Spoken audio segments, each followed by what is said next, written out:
राम राम। एक रिक्वेस्ट कर रहे हैं तुम लोगों से, और ये मेरी पर्सनल रिक्वेस्ट है जो तुम सबको माननी पड़ेगी क्योंकि तुम लोग मेरे साथ जुड़े हो। पढ़ाई कर रहे हो, किसी भी एग्ज़ाम की तैयारी कर रहे हो, उसके साथ अपनी पर्सनालिटी पे भी थोड़ा ध्यान देने लगो। पर्सनालिटी का मतलब ये नहीं होता है कि तुम्हें सूट बूट पहनना है, या फिर तुम्हें दाढ़ी सेट करानी है, या फिर तुम्हें बढ़िया सा फेस वॉश कराना है कोहिनूर का। नहीं, पर्सनालिटी का मतलब ये कतई नहीं होता है। पर्सनालिटी का मतलब यार ये होता है कि तुम जो दूसरों लोगों से मिल रहे हो वो किस तरीके से मिल रहे हो। देखो, पढ़ाई से कॉम्प्रोमाइज़ नहीं होना चाहिए रत्ती भर भी। जो तुम्हारी तैयारी है उसको, उसमें कोई कमी नहीं आनी जो तुम सोचो कि उससे टाइम निकाल के तुम ये सब तंत्रम करो। नहीं, उसमें कॉम्प्रोमाइज़ नहीं चलेगा, उसके साथ करना ये चीज़ें। पर्सनालिटी का मतलब ये होता है कि तुम लोगों से कैसे मिल रहे हो, लोगों से कैसे बात कर रहे हो। वैसे तो बातचीत करनी नहीं ज़्यादा, लेकिन फिर भी जितने लोगों से भी मिल रहे हो, क्योंकि ये जितनी भी पर्सनालिटी होता है, पॉजिटिव अप्रोच होती है, एटीट्यूड होता है, ये सब तुम्हारे पेपर में दिख जाता है। जब तुम किसी एग्जाम की तैयारी करोगे ना, तो ये सारी चीज़ें तुम्हें इफेक्ट करेंगी, इसलिए हम बोल रहे हैं। वरना पर्सनालिटी का हमें नहीं मतलब क्या तुम्हें लेना देना है, क्या करोगे तुम उस पर्सनालिटी का, हमें उससे कोई लेना देना नहीं है। लेकिन ये पर्सनालिटी की झलक जब भी अगर तुम मान लो, हम बात यूपीएससी की करते हैं, खासकर यूपीएससी में अगर तुम कर रहे हो तो ये पर्सनालिटी झलकेगी, और ये पर्सनालिटी झलकेगी तुम्हारी आंसर राइटिंग में। इसलिए जब भी तुम एग्जाम की तैयारी करो, थोड़ा सा पर्सनालिटी के ऊपर ध्यान दो। और ध्यान देना कैसे?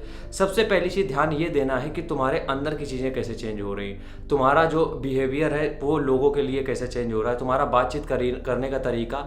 जैसे तुम अभी बीच में गाली गलौज वाली गली वाली बातें करते थे, उससे कन्वर्ट होके कैसे तुम एक इंटेलेक्चुअल बातचीत में आ चुके हो। अब ये नहीं कि गली वाले से तुम अपना कोई वर्ड और डिस्कस कर रहे हो, वो चीज़ हम नहीं कह रहे हैं। लेकिन दिक्कत ये है कि हम लोग ये समझ नहीं पा रहे हैं कि पर्सनालिटी का मतलब होता क्या है। पर्सनालिटी का मतलब ये होता है कि जब कोई तुम्हें देखे तो लगे हाँ ये सॉलिड आदमी है। जब भी तुम बोलो तो शब्द वो होने चाहिए।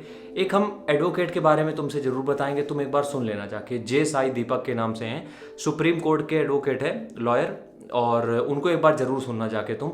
इतनी इंटेलेक्चुअल बात है उस बंदे में, इतनी इंटेलेक्चुअल बातें करते हैं। कोई भी चीज़ फैक्ट के बिना नहीं होती है, किसी भी चीज़ को इस तरीके से नहीं बताएंगे जिसका कोई रेलिवेंसी ना हो। तो इस वजह से तुम लोगों को भी इस तरीके की पर्सनालिटी डेवलप करनी पड़ेगी, ताकि किसी को लगे कि हाँ यार ये सिविल एस्पिरेंट है।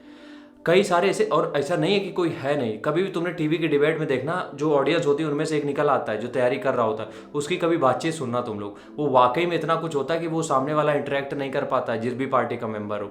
तो उस पर्सनालिटी को थोड़ा सा तुम्हें बनाना है। दूसरी पर्सनालिटी की हम बात कर रहे हैं, वो मेरी पर्सनल फेवरेट है भैया, थोड़ा सा बॉडी पे भी ध्यान दो।